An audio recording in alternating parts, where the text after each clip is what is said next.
কেউ বাজাচ্ছেন ঢোল, কেউ বা পিয়ানো, আবার কেউ ট্রাকে হেঁটে যাচ্ছে সমান তালে। গ্যালারি ভর্তি দর্শক করতালি আর উচ্ছ্বাসে স্বাগত জানাচ্ছে তাদের। বলছি চীনের বেইজিং এ শুরু হওয়া দ্বিতীয় ওয়ার্ল্ড হিউম্যানয়েড রোবট গেমসের কথা। অলিম্পিক্সের আদলে শুরু হওয়া 5 দিনব্যাপী আয়োজনে থাকছে ব্যাডমিন্টন, টেবিল টেনিস, দৌড়, বক্সিং সহ মোট 51টি ইভেন্টস। Breaking news! Airtel এখন Circle!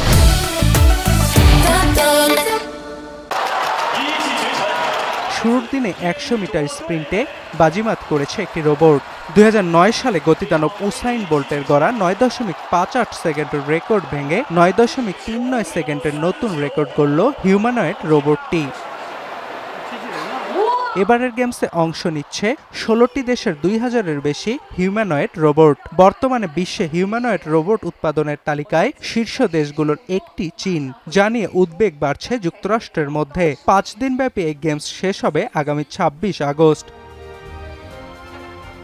অর্ণব প্রসাদ, এখন বিশ্ব।